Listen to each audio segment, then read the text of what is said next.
everybody, welcome to day 2 of the Scamp Overland demo. Off camera yesterday I finished up cleaning up most of the furniture. Went around and cleaned up all the random wiring and hose that I'm no longer going to be needing. You can see a real good shot of rotten there. Around the back side, the fiberglass is starting to lift away from pretty much the entire back edge. So this is going to be fun. First things first is to get my wife's help out here so I can pull off the rest of the furniture. The closet's probably going to be the fun one.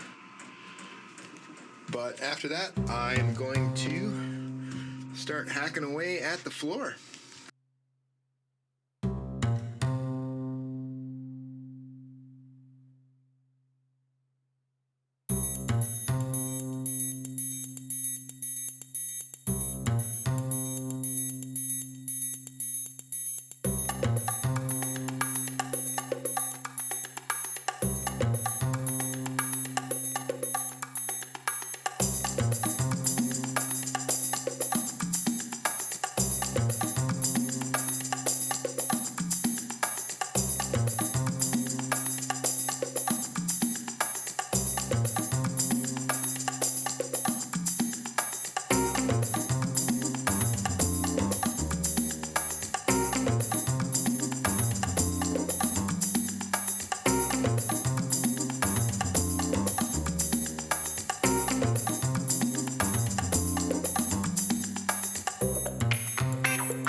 Okay, first bad section is out.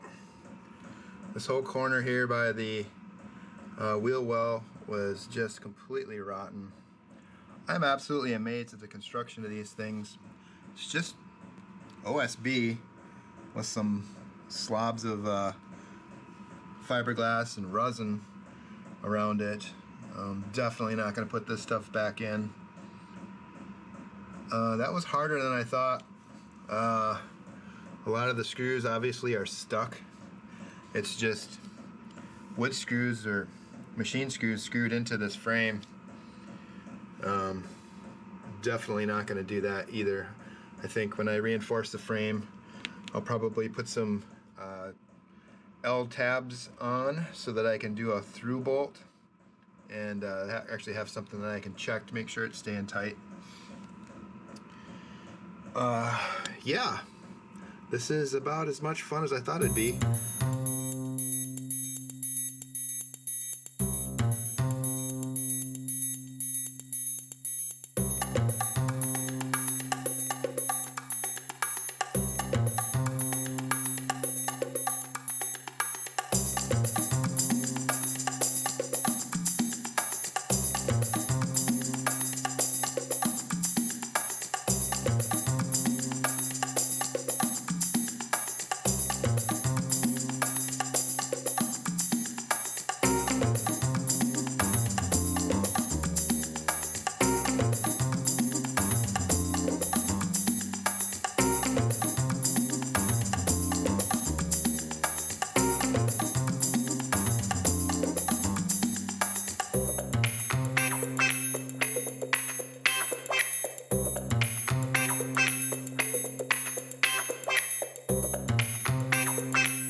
got one of the sides and fenders out. I'm a little bit worried about how floppy this gets when the floor is gone for support. But now I can get at the frame and the axle, at least the front part of it. I'm still going to have to get the back off. In order to finish that, I had to get the cabinet out because I'm going to have to get this fender off, or sorry, not fender, but fender well.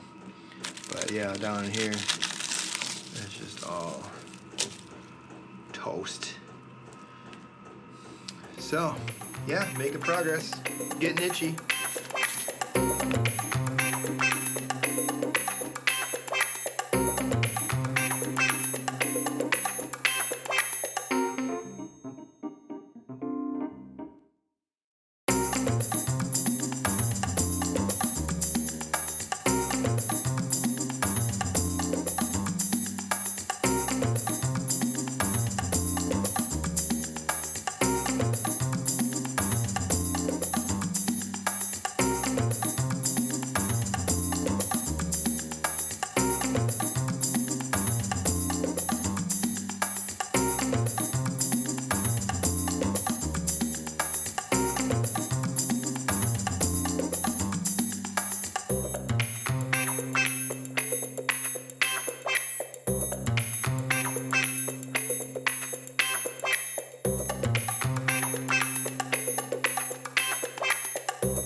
All right, so second wheel well is out. If you guys have one of these little noisemakers, they work great for cutting out the floor and going through the fiberglass, but man, you think they make a lot of noise? You should try them inside a fiberglass bubble. Anyway, so here's the second one. Got a lot of rot over on this side. This is actually still wet. Sink, I think that's a pretty common spot. The door has been pretty leaky. There's not the correct gasket on this. It's just like open cell foam, so it's basically a sponge. I can see the same thing as on the other side of the door. Stick my finger through it. So now we can get a good look at everything out of the way. We can get a good look at the torsion axle from Scamp. It's a reverse torsion axle. The actual torsion beam is at the back and the arm points forward, making it reversed. They do this to get a little more of the drop floor for extra space inside, so they can move the torsion part back and move the axle forward. Some of the things that drop floor is going to do as far as challenges go to make this thing off-roadable. Check out my super sweet infographic here. You can see here the black lines would be the trailer. Not a whole lot different from a normal trailer. The dark black torsion bar is in the middle. Tires on the top. This side is missing. We are currently here. The green shading, that is the raised floor. So that's actually sitting on top of the frame, which you can see right here. Here's the main frame. And then the shaded portion, or I'm sorry, the blue shaded portion is the drop floor. They do this to give about 7 inches or so of extra head height. So that floor, here's the top of the main frame, drops all the way down to here. So this is where you actually stand inside the trailer. The problem is that in order to accomplish this, they take out this piece of frame right here, cut it out. So that is incomplete. And what they do is they add another beam across the bottom, and this goes through the front underneath the floor or the door itself. So that is going to give me a couple of issues. One, I think that's going to be the weak spot of the frame. And two, because we have this drop floor, that is going to give me something to have to work around as far as suspension mounting. Not quite sure what I'm going to do there yet, but it will definitely limit my options, I think. So the final issue then is the tires. So the front edge of the door, the back edge of the door, front edge of the wheel well. This is the fixed point that I cannot move on the trailer. The door is just going to have to stay there. So when I put an oversized tire, if the axle were to stay in the same spot, the front edge of the tire would come way into the door. So I have to start from my furthest back point of the door and work the wheel to the back to fit the 33s. That's okay. I actually want to move the axle back. It will improve the balance. The tongue weight's a little bit light for my preferences. I think Scamp does that to make the trailer feel lighter than it is. It's very well balanced, so it pulls really nicely with a lighter vehicle. But that also means that it's really easy to get it tail heavy and handle really poorly.